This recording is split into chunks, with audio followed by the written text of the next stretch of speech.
It's hilarious. Like to be somebody that's a city boy that does the speaking stuff, that does the Fox Big Noon stuff, that does all this random stuff, to be on Luke Branquino's show, it's hilarious because he'll have like world champion barrel racer, world legend bull riders, legend, like he has all legendary rodeo people, and then me who barely knew what team roping is, which I'm sure you don't even know what team roping is. Didn't even know what that was a couple of years ago. I was Now married I'm to a team roper, like the biggest rodeo podcast. Very weird. So yes, I do know what team roping is. My first husband was a team roper, but that would explain the first husband part. From what I hear about team ropers, they don't typically stick around for a long time. No, they don't. However, when I asked you to be on this podcast, I asked you what you wanted to talk about, and you didn't want to tell me. You just said, we're just going to wing it. So we're going to wing it, but not really, because this morning you posted something, and when I saw it, I'm like, that's what I want to talk about, at least to start. So on your today, you do a daily truth every day, right? So you said today you've talked about generational wealth, generational trauma, and the concepts that surround victim mentality. Let's talk about that, because that's something that I have been noticing becoming a trend.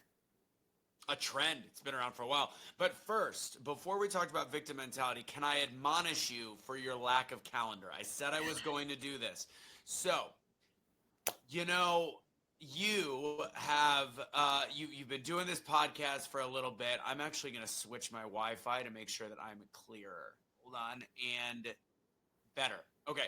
So you've been doing this podcast long enough and booking people that when I said, just shoot me a calendar invite, and not because I'm a big deal, because you kind of poked at me like, oh, because you're so busy.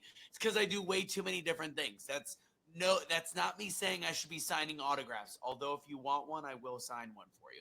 But I have one. Thank you. Said, you need to organize your calendar. That's part, the best way. We're going to talk about victim mentality. One of the ways of getting out of victim mentality is you got to plan to succeed instead of plan to fail. And you have to get your calendar buttoned up, motivational mentor.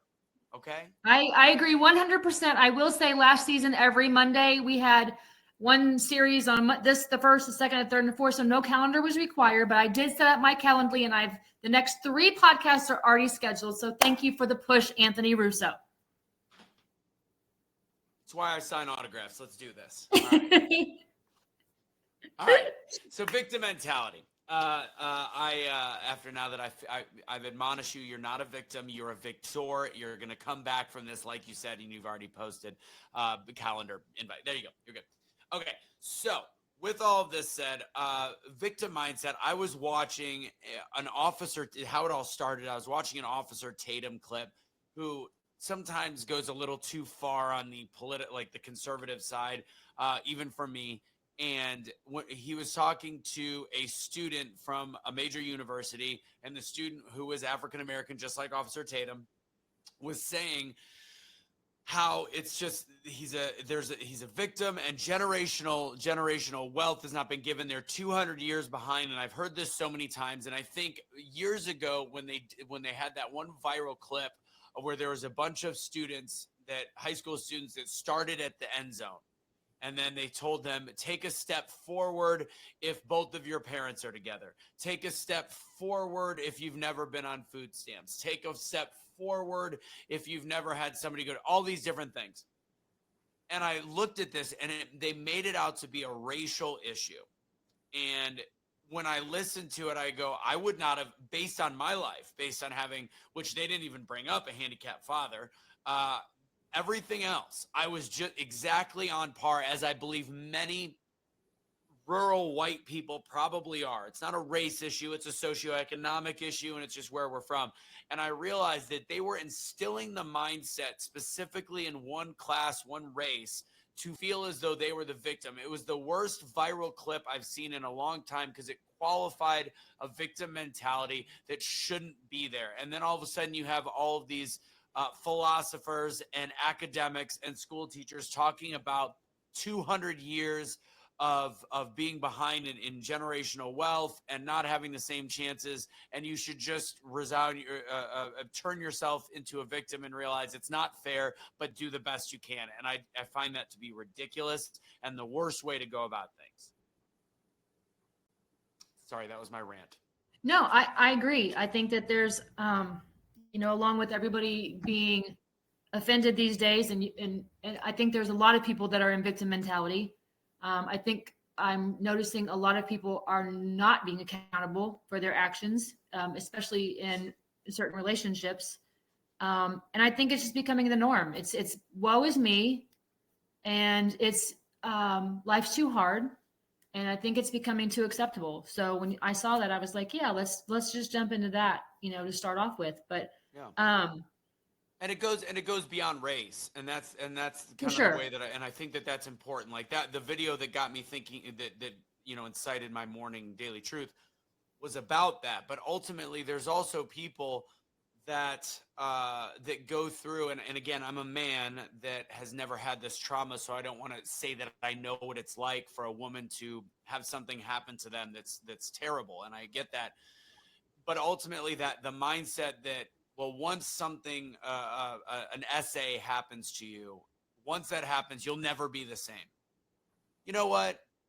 If I were to stub my toe and break it, then not to qualify the two as the same thing, but no matter what, everything that happens to us on a daily basis, good or bad, means that we are not going to be the same tomorrow as we were today. It's how we choose to react to it. So again, there is a moment of healing. There's a long moment of healing that happens from any of these major traumas. But if you decide to just lay down and allow that victim mentality to creep in, and that this will be something that's forever a part of you that brings you down. It'll forever be a part of you. Everything's forever a part of us. But if you choose to make that something that is forever a part of you that brings you down, that is an active choice you are making that you cannot make it out of. Heather, you and I know so many people that, no matter the race or what they've been through, white, black, male, female, that have been incarcerated, that have broken the law and have come out of it a stronger individual than they went in. And before they made these mistakes, nothing about whatever happens to you in your life, unless probably you commit murder or do something, very, very drastic, nothing is going to affect you to make you a permanent victim that you can't control. It is all in your mind.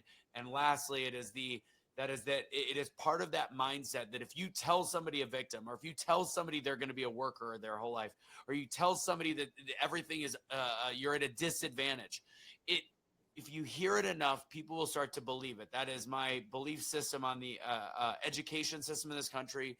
When it started with the 1930s, when they stripped religion out of school, and Rockefeller had a plan, which has been succeeded, to turn people into workers and not thinkers. It's the same thing. If you tell somebody enough that they're a worker, you got to go 9 to 5. You have to live in this bubble. You have to only spend time on the weekends with your families, and that's all you're going to have. If you tell them long enough, that's how it is. If you tell somebody that because of where you came from, you'll always be a failure. If you tell somebody that because of what happened to you at a fraternity party in college, you're always going to have emotional baggage and damage. If you tell somebody enough that they can never get out of that mindset. So my one message is, and I said it this morning, and I'll say it directly to you and your audience, that whatever you are going through in life, if you choose to see it as something that will be with you forever as a negative, it will be. You have an active choice of moving past it, period. Yeah, you said nothing should have the power over you to stop you, no matter what demons are in your path. The only demons that matter are the ones that live in your mind. And that is heavy right there. Did I say because that? Because you did. I'm reading it from your page. But I think that a lot of people, it's like you said, they just lay down and they're like, oh, I just had this horrible life. And gosh, it's too hard. And I've got all these demons and all this trauma, and I'm just never going to be anything. And so I'm just going to lay here and, watch Jerry Springer and collect food stamps. And it's a choice. Every day we wake up with a choice. We can choose to be happy. We can choose to be sad. We can choose to be lazy, or we can choose to be productive. And, especially when you're going through things, I've had a pretty rough couple of years. I could easily quit. And there's been days I thought about it. I don't have it in me. However, it's a choice every day. Even when it's a really bad day, it's like, okay, I'm going to get up and be grateful today. And today, and like I've said, when I spoke sometimes, some days it's like the only thing I can say I'm grateful for is a toothbrush so my breath doesn't stink. And that's enough to get me going. But I think people are really just, I don't know if it was COVID. What do you think COVID started a lot? I mean, I know it's been around forever, but do you think COVID fed into that with people getting lazy because they were getting all this free money and just kind of chilling?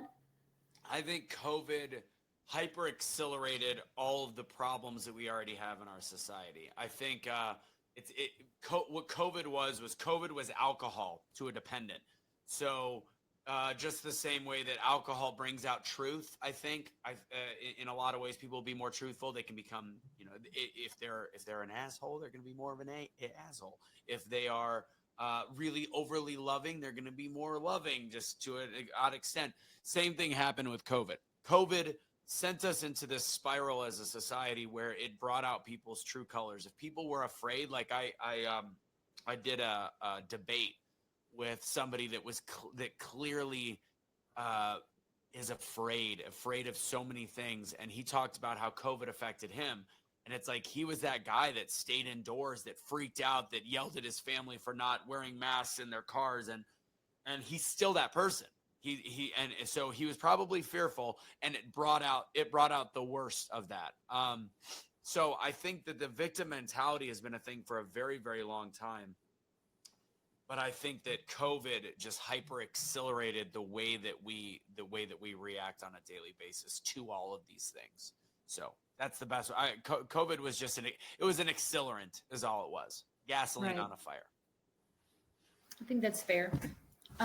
So I don't get a lot into politics on this podcast. It's motivational. However, because it's you, I'm gonna give you the opportunity to enlighten all of us in the way that only Anthony Russo can do on the political world that we're currently living in.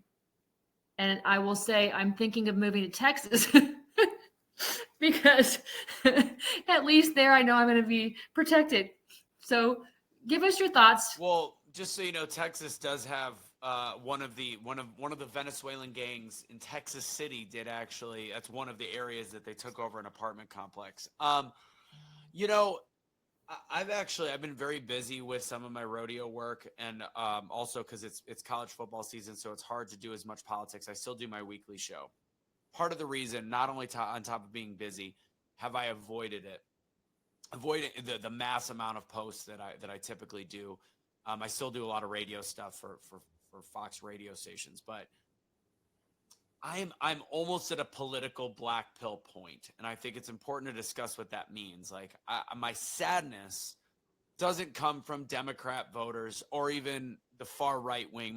My sadness comes from the fact that I feel as though we're at a point where people have made their minds up to either completely bury their head in the sand, or they've awakened. So really, there's not much change that can be made at this point. I feel like it's one of those ones we ride it out to the election. And I have to be very clear based on what I've said. People are probably like, oh, you think Trump's going to save the world? I don't think Trump is the best solution for the Republican Party. And also, to be clear, I grew up a Democrat. And I still, if I were to look at my values from when I voted Democrat my first election in 2000, I can tell you my values have not changed at all. The parties have. And I think that we need to, when we bring up the shifts in the parties over time, I am a true liberal. I believe in freedom of speech. I believe in freedom of choice for the body, which is also an interesting perspective if you get into abortion.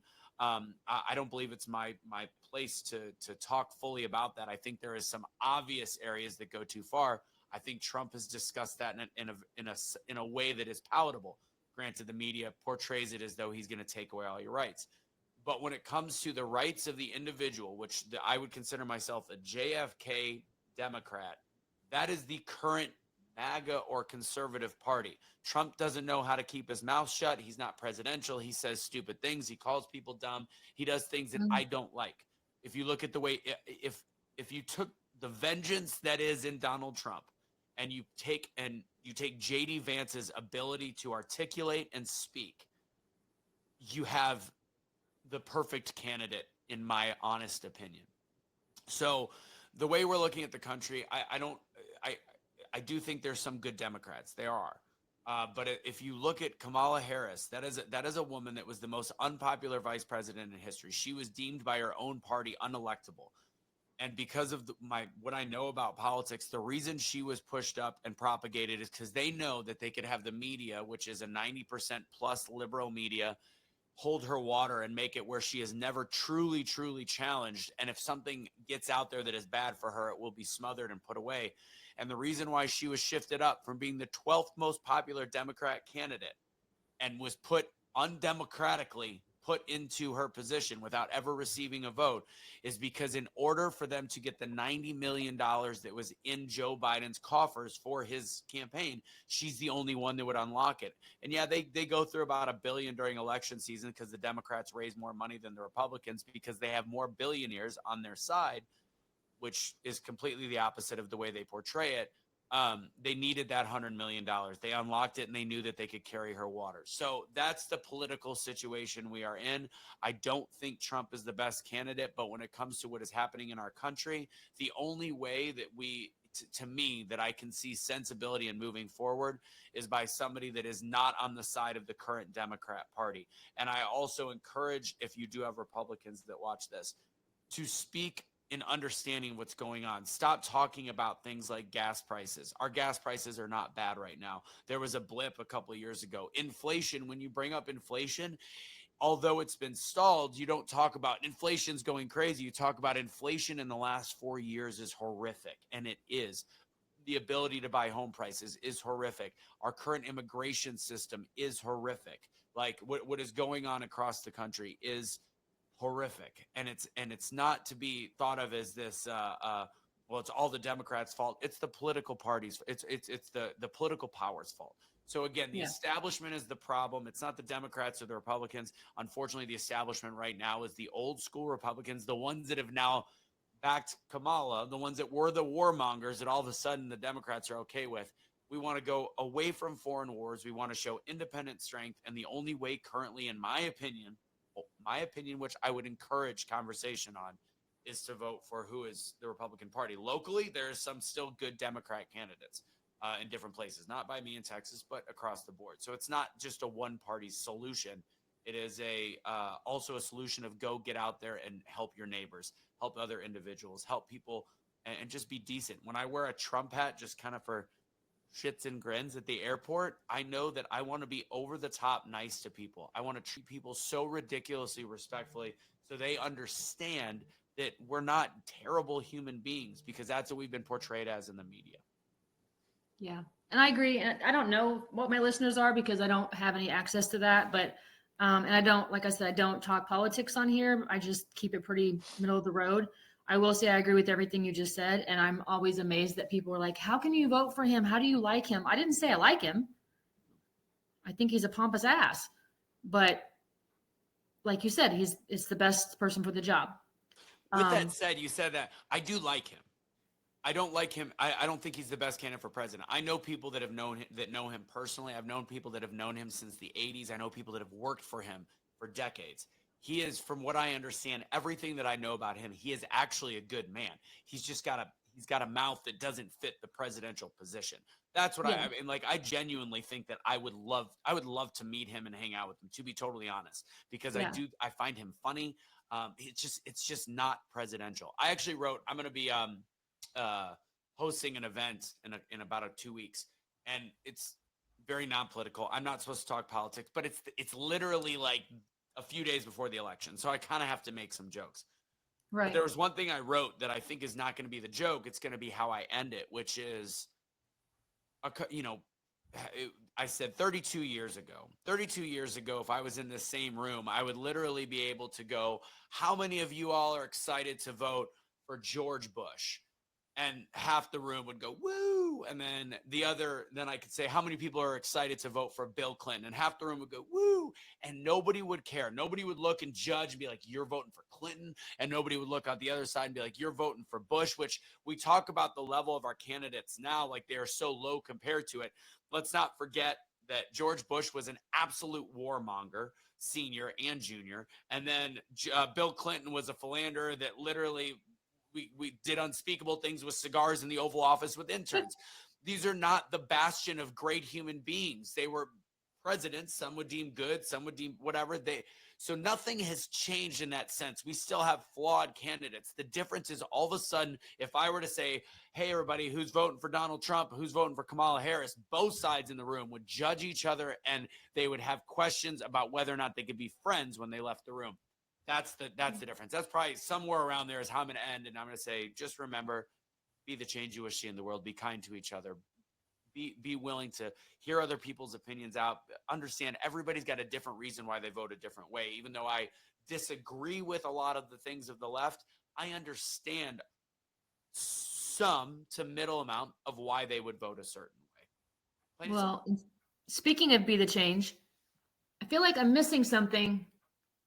I don't have the one you have. I have Terrence Unstoppable. I have BTBY, but I don't feel like I have a Be the Change one still after all this time. Well, that would be your fault. It would be my fault because I've had opportunity to get one, huh? I have them with me most of the time. I've seen you. I know. I will make sure I will bring you one next time. I need to get one. So let's do something more fun. Let's talk about Fox Big Noon Kickoff, because I've seen videos of you and I've seen you in action, and you look like you're having the best time of your life. It is. In order for them to take that job away from me, they will have to pull it from my dead, lifeless fingers. So first off, it pays great. It's what keeps me alive during what's been a couple, also relatively rough years. So yeah, it keeps me going.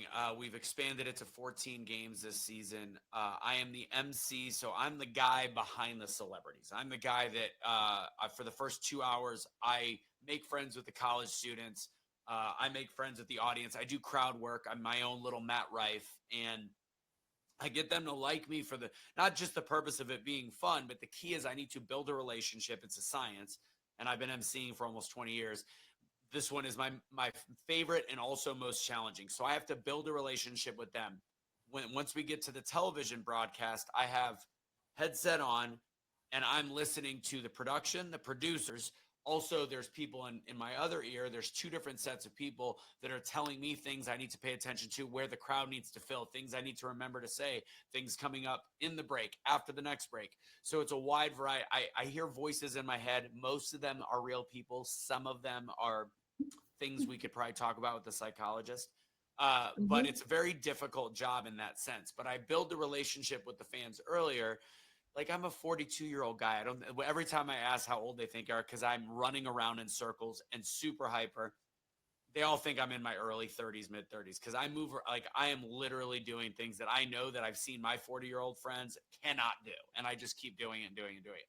So once I build that relationship, when it comes to the TV show, when I need them and my microphone's cut once we go live, they will listen and watch what I do. And I'm able to control the crowd without a microphone because I've built that relationship and I've given them enough information beforehand. And then at the same time, if I'm having fun, they can tell I'm having fun. We just did BYU.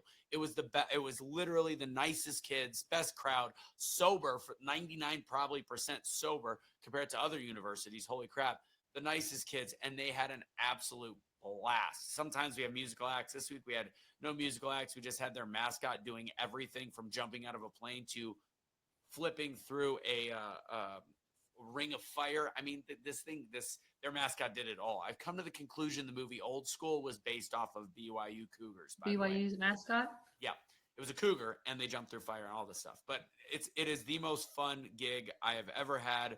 I am also the only one on the whole crew cast that has been there since day one at Texas OU Red River Rivalry 2018, and I'm the only. There's only two other people that have missed one show. I've been at all of them, so I'm the OG, official OG. Well, my bedlam is no longer because OSU and OU will no longer be playing, so that makes me sad. But so are you an OSU? You're a cowboy? Yes. Okay. Well, and my whole family, for the most part, is OU, so it's always fun for bedlam games. But I have a Pistol Pete that just has been mangled over the years. He's now missing a pistol, and he's so it's been fun. So I'm kind of sad to see it go, but that's the way it works, I guess. Stupid SEC. But yeah, we might. There was a couple times this year we were considering an OSU game, just as a heads up. But then they would lose the weekend before. So. Well, dang it. Well, if you're ever at OSU, I will go to that game I'll let you know. so I can get that bracelet.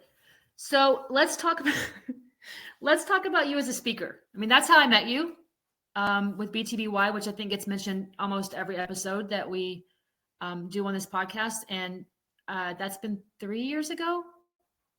Sounds about right. Yeah. I think 3 years ago. So what are you doing speaking wise right now? So I've actually shifted what I speak about quite a bit. Like I'll still do, like last week I did an event where I did talk about overcoming failure because it was the right crowd for it. I just did a 15-minute bit, but my big speaking thing, and it's something that actually I believe you were in the first class with Brenda and Terrence Mhm. when we did the speaking class. I shifted after that. Shifted this year actually. I'll give the quick background. So I've been doing my keynoting was based off of my book, which is The Art of Doubling Down, and talking about overcoming failure. It talks about my dad and his gambling addiction with his MS and all that. And I still insert that as a part of my speaking for the right crowd. But all of a sudden earlier this year, I made the top 140 out of several thousand for a speaking competition with it was Grant Cardone, Pete Vargas, called the Great American Speak Off. So I did it one day. I made it to the finals, which was in Fort Lauderdale, and it was a great group. And it was honestly, I did not make the top 30. I can speculate why. But either way, being in the top 100 and being in that community was great. And we made some friendships. And then we started doing some masterminds afterwards. And we had a mastermind that was a bunch of the top speakers, the 100 and something speakers. And we would do this where we'd practice session. I'd run it. And I'd run it in a similar way to the way that I would run my classes with BTBY with the speaking side. And I'm running it similar, but a little bit different, more of the way that I would run a class fully. And it turned out that I kind of took over that class. My friend Andrew and Stefani were kind of integral in the fact that every week after we'd get done, I would have somebody reaching out and being like, do you do independent coaching? And I'm like, there's a bunch of really good speakers that are asking me if I do coaching specifically for speaking. I'm like, this is silly for me to not realize that this is actually what I'm passionate about, is giving people a voice. And I talk about when I do a free Wednesday webinar every Wednesday to get people better at speaking. And I call it Toastmasters on steroids, or speaking with intention. And I realized, and that it was all the shift made when I finally had a conversation with Stefani, one of the girls from the group that is really great at talking about the importance of your story. That's what she does. And I said, this is silly. Like this is a sellable item for me, even though I give away my Wednesday for free. If there's something that will translate to where I believe in what I'm saying, because when it comes to overcoming failure, I have overcome failure. I consistently overcome failure. The people that I'm going to want to work with are probably in the 7-figure class. And I've been there in terms of revenue for business and stuff, but it's been a while. So it almost felt non-genuine or non-authentic for me to realize that my clientele is probably going to be much more successful than me. I believe that I can help them, but it's not as authentic. So then I'm like, what is authentic to me? I know my level of speaking. I know how good of a speaker I am, and I know how good I can be at critiquing and helping people. So that was it. I started my free webinar in March, I guess, March-ish, and March, April. And since then, I've been doing it every Wednesday night. And I've brought people in, and I've just got done doing my first actual class, paid class of people that went through. And it was an amazing experience. And I realized that this is actually what I was called to do from a voice perspective, from a speaking perspective. I can always speak on failure for the right group, and I can motivate people based on that. But when it comes to something that I can give somebody a tangible takeaway and affect their life, it's me being able to make coaches better, to make HR people better, to make people that live on communication better, people even having issues in their interpersonal relationships. Having a voice goes above and beyond being on stage. I've come to that realization. It comes to the way you present yourself in life, being more confident in life. If you are better at using your voice, you become more confident naturally. Makes your life better, allows you to make more money, allows you to have a better job, allows you to do all these different things. If you can embrace the ability of what comes out of your mouth, it can change all your circumstances. Do you remember what you wrote in your book that you gave me? It kind of goes along with what you're talking about. What I will say is, if you go to my class, I give everybody a book that goes through it. So I have now written inscriptions in like specific inscriptions in like 75 books. Nice So save, Anthony. I do remember that I wrote something that I felt I was very directed to you. I believe You do. wait, did I say something about stop doubting yourself, use your voice, or something along those lines? Exactly that. You just threw an F word in there. Oh, use your effing voice. That's right. Yeah. Well, And that's so right, I'm 'cause going to tell you that I'm taking that to heart this year on this podcast. So you might regret that. There you go. No, not at all.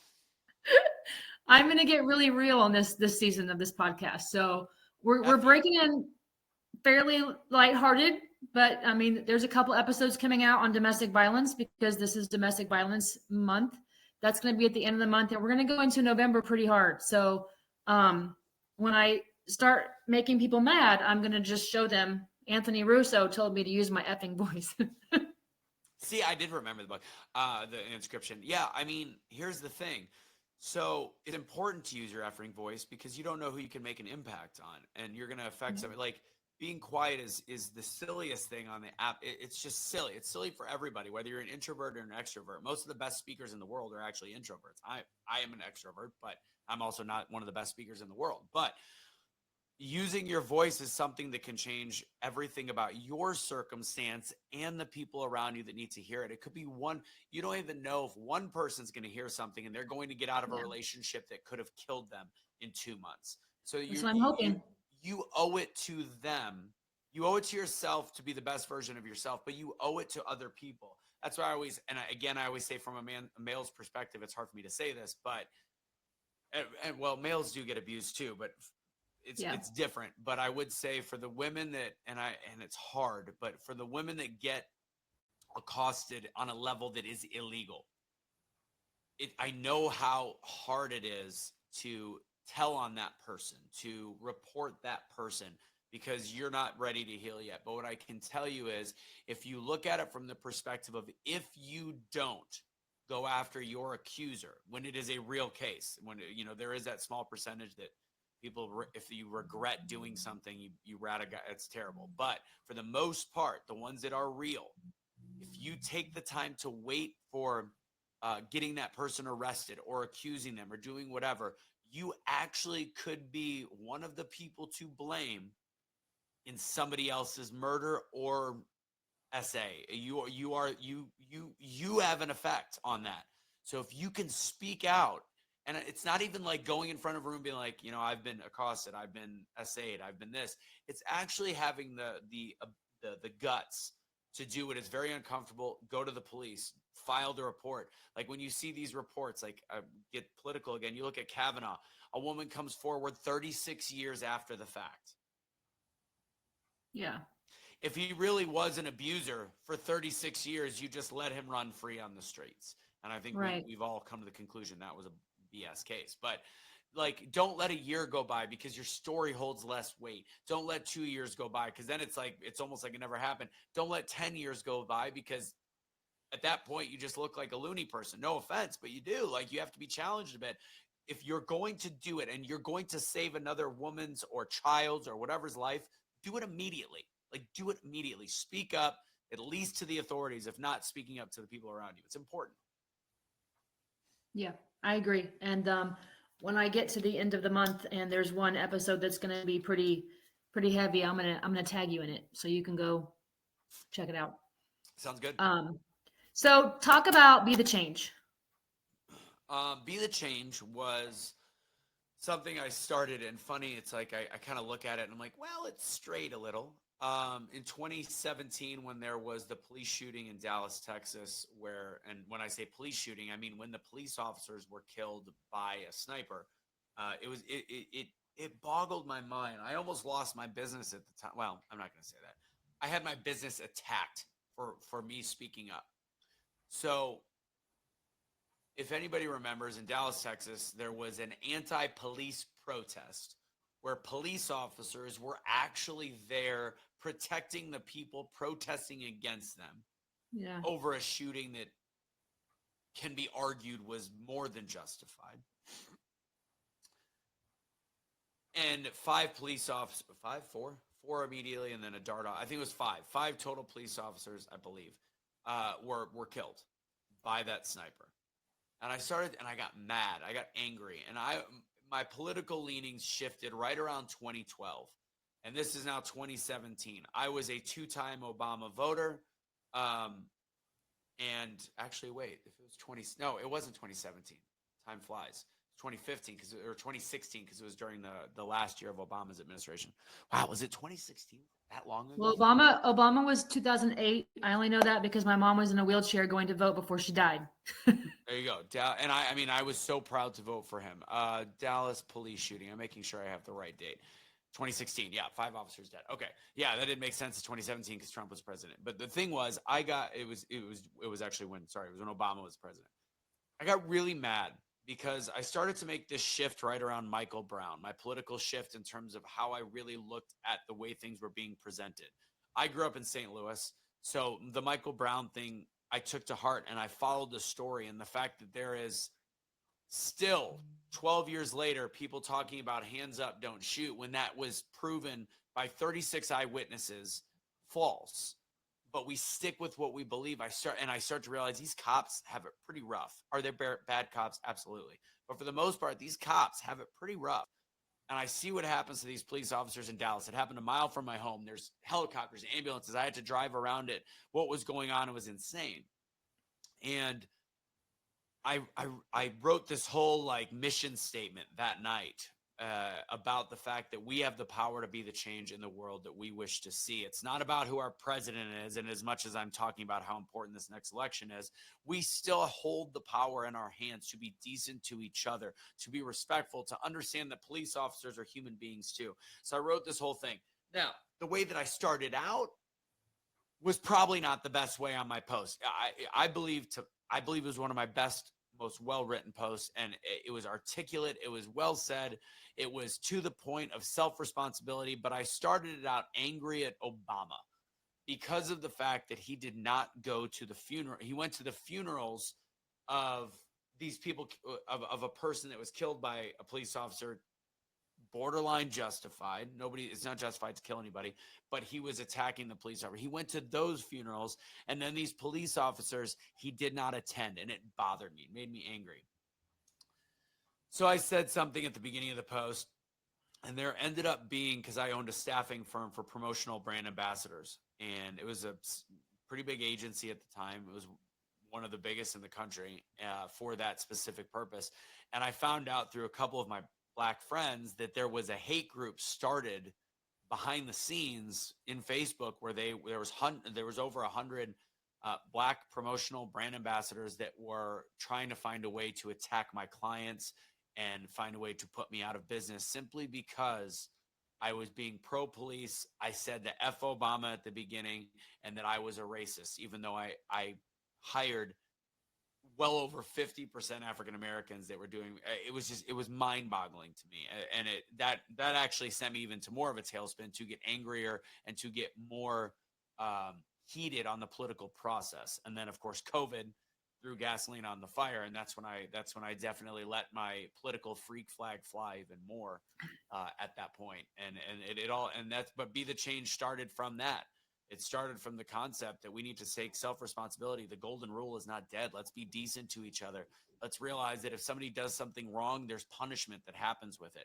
That's where it all started. It's then turned into Truth Will Set You Free. Cashley Kelly, who is a good friend of mine. That's how the following truly built up in 2020.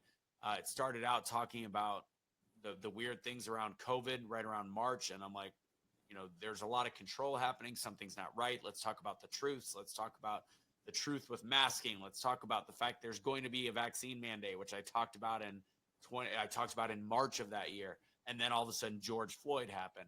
And then that was, of course, what we talked about from that point forward. And then it just became fully political based, which maybe strays a little bit from the core message of Be the Change. And I think there's a place for both of them operating separately. But Be the Change is now Truth Will Set You Free, essentially, at this point. Well, and when I posted on my podcast that you were going to be on here, I noticed that Cash Kelly liked it. And I was like, I need you to make an introduction because I need him on here. I'll get him on your podcast. I got you. So I keep saying one day I'm getting Chad on here, but that's like I'm not ready yet. I'll get Chad, there. do you know what's funny? Chad liked, and he doesn't always like my stuff. I mean, I text him once in a while, but he liked today's no victim mentality daily truth. I noticed that when it popped up. I was like, oh, Chad Yeah. likes my stuff. For a while, he was watching. Again, it's algorithm based. You never know what's going Right. to pop up in front of somebody. For sure. So. Yeah. Well, that would be. I've already got Ruben West, got Anthony Russo, Chad Prather. He's right there. I can get you cash. Chad's a little wilier. You kind of gotta. Yeah. Chad's honestly one of the nicest human beings I've ever met. One of the funniest people you ever meet, and one of the warmest. But you had I'm not gonna say there's a tryout for his time, but Right. like if we were to accidentally be in the same place at the same time and you were to get to meet him in person, that's how our relationship was formed. You can Right. and actually that's how it started. I drove with Kelly 3 hours out to one of his campaign rallies when he was running for governor.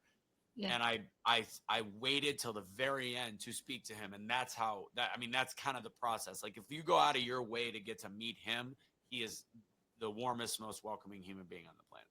Yeah. When I first started following him, he was just a nobody in his truck, right? Like nobody even knew who he was. And so I missed my opportunity probably, but I'll make it down there. I'll get to Texas and I'll figure out a way to make it happen. But He does comedy shows all over. You're still in like KC area, right? Yeah. Go to one if the next time you see him pop up around there. Actually, was Kansas the place that that they actually pulled him because of, Yes, I think so. Was I'm it pretty Kansas? sure that yeah, I think so. Because Well, I was like, come on.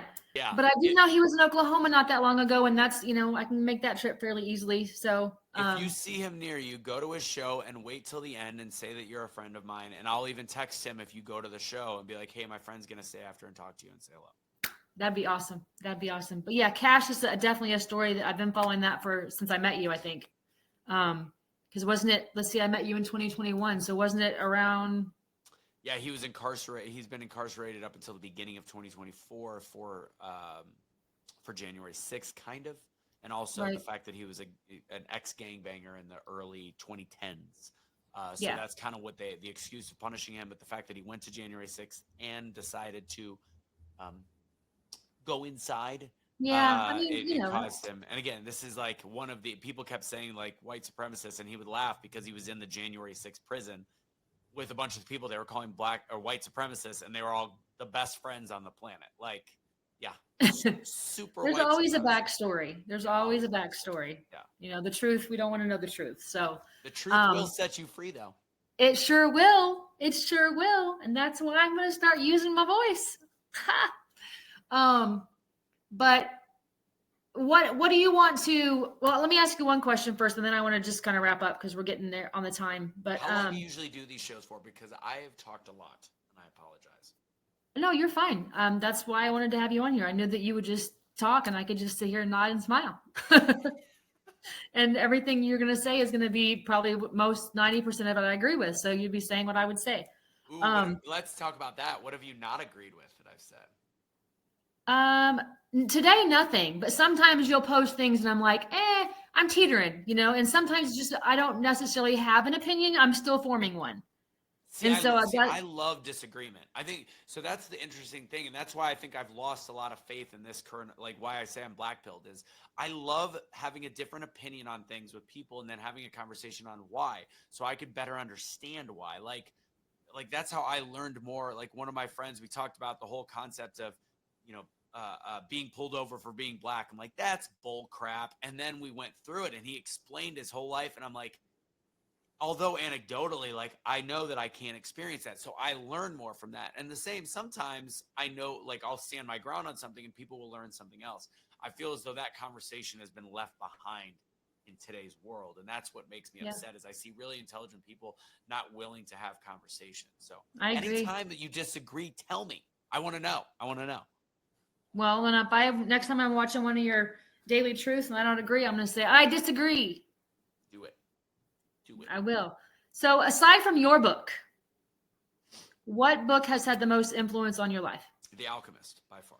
So I'm not a huge reader. Like it's got to be something that really gets me going. I hate to say, like I'm busy. Like, and on top of it, I don't know why, but I don't love I don't love reading. I love content, not necessarily short form. I love podcasts, but books. The Alchemist by Paula Coelho. Pronounce that right? Have you read The Alchemist before? It's upstairs on my shelf, but I have not read it. I need to. It's a one-day read. It's a one-day read. Yeah. It's that's part of the reason I love it. And I've read it over and over again. So it's that book and The Go-Giver by Bob Berg. Those are two. And I actually got to interview Bob Berg, which was like, I don't geek out over celebrities because I get to work with them sometimes.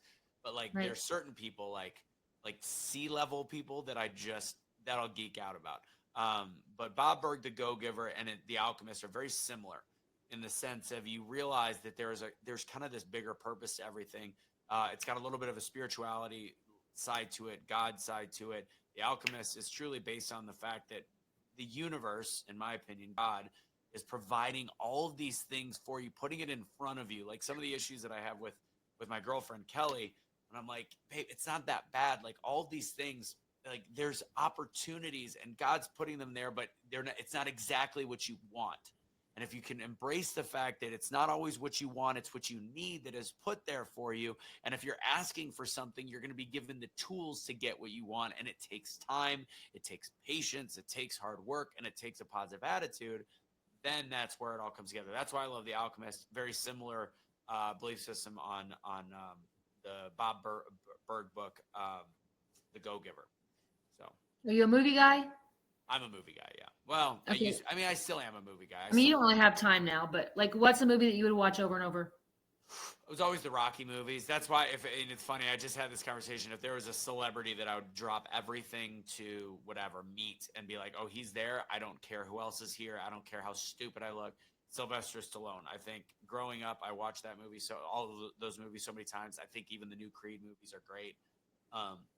The idea of Rocky is something that if I am feeling a certain way can bring me to emotion and in some cases tears, because you can mimic your own life over some of the moments, specifically in like Rocky 2 when she comes out of the coma. Like I made a video for Kelly last year when she was like just about to make the NFR, was almost there, and she had one last breath, one last chance to do it. She didn't end up doing it, but like I did a compilation of that scene where she's like, there's one thing I want you to do for me, win.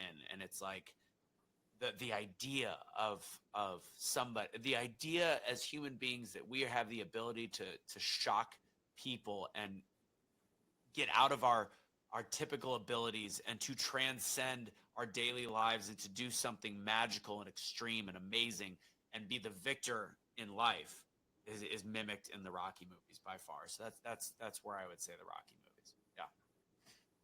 I get that. There's a lot of times when I don't want to get up out of bed, bad day, bad year. Rocky is what I'll actually put on while I'm getting ready. And it just comes you up. The first time I asked out a girl in middle school, which failed miserably, who I'm actually friends with now, which is so funny. And we talked politics. She was a girl that I went to high school with. She's, married with kids, super successful. But the way that my buddy Justin and I was going to ask out this girl that was way more popular than me. And we played Rocky, Eye of the Tiger before I called her. So, I mean, I saw a picture of you back in the day. I could see where you need Rocky. Yeah. I was poor at a wealthy Jewish school, predominantly Jewish school. I didn't have money. I was chubby. I mean, I'm still kind of, it just depends. But yeah, I was not the upper echelons of cool in high school. I peaked a little later. You did peak later. Okay. As long as you peak at some point, right? True. I'd rather peak later than earlier in retrospect. I just wish I could tell my 14-year-old self that, hey, it's going to be okay, buddy. It's going to be okay. It's all going to work out. Okay. Last question. And I've asked everyone this season this. What is a song that right now speaks to you? With whatever you're going through. This girl is on fire? No. That'd be Kelly's song. I'm not a music guy. What do I listen to? Like if I I'm weird. Like I will listen to podcasts all day long. Like I just don't listen to a ton of music now from a sports perspective because I do it like every week. It's funny. I know music enough to like know how to bring a crowd to a party. Um, you know what? The most recent song that I just got stuck in my head that I kept singing because the first week we had MGK. Not a fan of him as a necessarily as a human, or like what he's about. But that song "Lonely Roads" is actually really good. Lonely Roads, MGK, and Jelly Roll. That song, very good.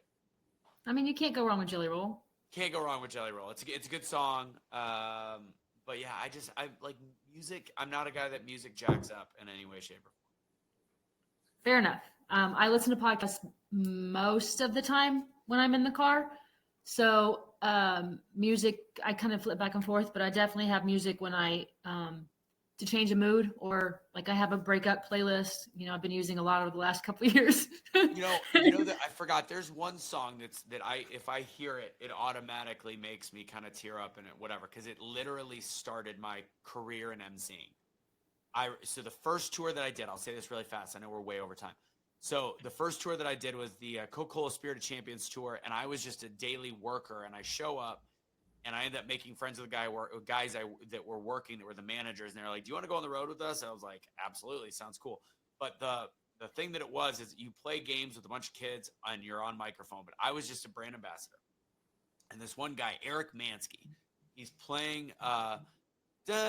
Sugar, we're going down swinging. That who sings it? Another one with a bullet. Pull it back, cock it and pull it. Anyways, whatever song that is. Do you know what song I'm talking about? Yeah, the Sugar, we're going down. That song, because when I saw him playing 3-on-3 hockey with a bunch of kids, I saw it. I'm like, I want to do this. And it's like, that was the moment. Fall Out Boy. Thank you. Fall Out Boy. And when that song comes on, I think about the first time I saw the world that I've now been a part of for 20 years. That song was the moment where I said, I want to be an MC. I want to entertain. And that song it kind of grounds me back to like why I started doing what I was doing. Fall Out Boy, Sugar, we're going down. Okay, fair enough. We are not overtime. Actually, I try to keep it under an hour, so you're there. So what's the last? What do you want to leave people with? What is there anything that you haven't said that you want to say? No. Use your effing voice. Yeah, I'll pitch it.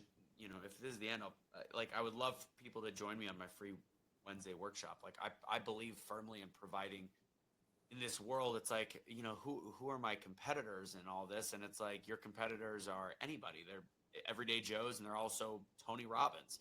And I love Tony Robbins.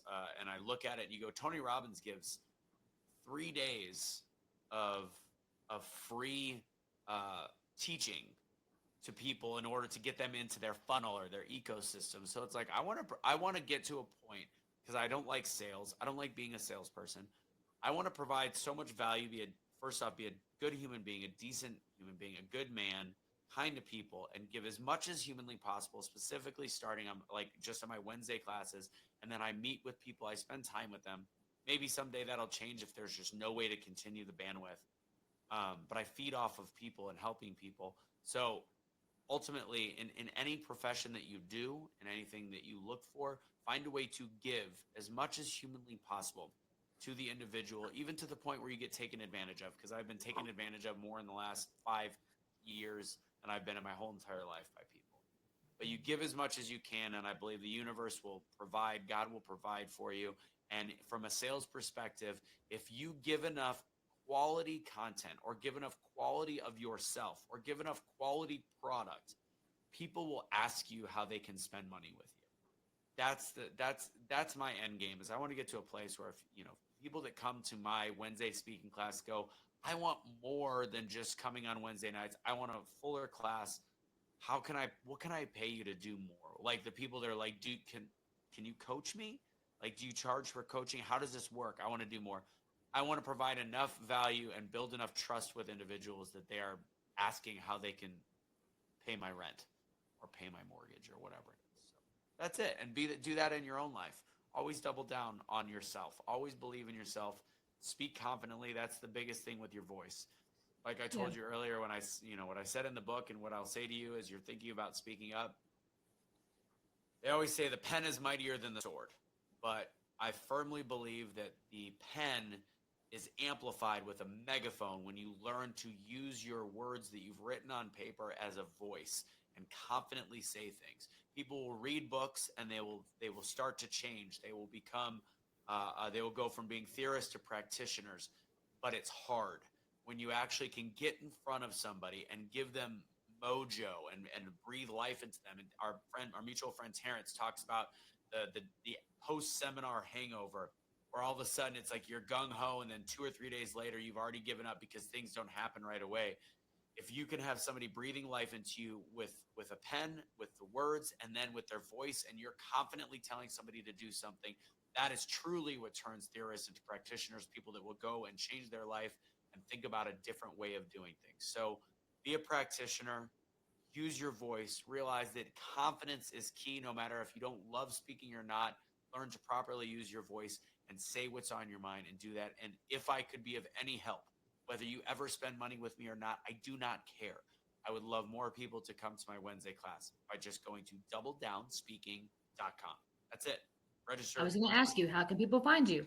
Doubledownspeaking.com is the way to register for that. And then you immediately, once you're on that call, that is a live free workshop.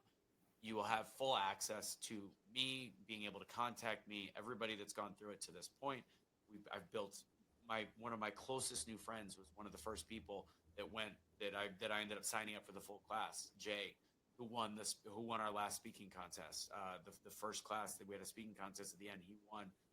Amazing story. And I realized by all these stories, like there's certain people I can speak to. And I believe as though this is how I want to end it. The people that I bring through it, I've come to the conclusion it creates, I used to have a staffing firm for promo models. This is different. There's a lot of agencies that are out there that represent speakers. They gouge them. They take 40% and all these different things. And there are also speakers that just speak on business or whatever. And business, I will, of course, represent speakers on business. But I think there is a difference where there is a purpose-based speaker that I believe as though I want to bring in through my fold. That is that be the change kind of concept. And Jay was the first one. He tells me this story, and I'm like, man, you could speak to people that I can't. So what if the end game to this class, the full class, is also once you're certified or once you've been trained by me, that I will represent you at a much lower cost. I'll take 15% or whatever is fair and get you gigs because I believe in your story. His story is so unique. And again, I've never battled depression, a heavy depression or suicidal thoughts or anything like that. However, people very close to me have. Jay has gone through it, and he has also seen something where his brother, to give away his story, his brother died on the operating table right in front of him when he was an EMT. He didn't even know it was his brother until midway through when he took a step back and goes, oh my God, this is my brother. Like that is a traumatic story that I can tell people about, but I'll never have the same impact. So I'm like, what if I find all these people that have had these experiences, whether it's been a teen mom or whether it's been somebody that's gone through 20 years of trauma that has now fixed their life because of what they saw on an operating table, and bring these people together and realize they all have a story. And if I could be the ripple that sends people out into the world on top of giving my own story, how much more powerful can I be that way? How much more change can I create that way? So that's part of the end game in the process, and realize that everybody's got a story and everybody's got a listener that will be affected by those people. Yep. I saw your best friend walk behind you. Who, Woody? Woody was back there? Your best friend walked behind you. I know. I think I heard the dog. Woody. What's up? So one last thing before we go, if people, you're in Dallas, the Dallas area, if people are looking for a spa, where would you recommend they go? In Saginaw, Hazlitt area, Kelly and I own a spa. It's doing fantastic. We're very busy, but it's just the business of a spa is very difficult in today's day and age. But go to Revive Spa. It's Revive Wellness and Aesthetics in North Fort Worth is what it's called, but it's Saginaw, Hazlitt area. I'll give you the Anthony discount. Just if you're interested, just say I know Anthony, and I'll tell them to give you a discount. So okay, well, I definitely have family down there, so maybe they'll listen and show up. And if anybody wants to buy a spa, Also, we are selling said spot. The biggest problem is not necessarily even the spot. It's the fact we live an hour and a half away. That's a problem. It's very difficult to run a business hour and a half away. Period. Yeah. All right, cool. Well, I got all the bases covered. I want to make sure all of your places were on here so people could find what they were looking for. We are barely over an hour, so nice job, Anthony Russo. Thank you. I do what I can. Thank you so much for having me. I appreciate you. Now I'm going to go back to being cool. Okay, good luck. I'll see you soon, I hope. Sounds good. Take it easy. I'll get you one. All right, later. Yes, exactly. Bye.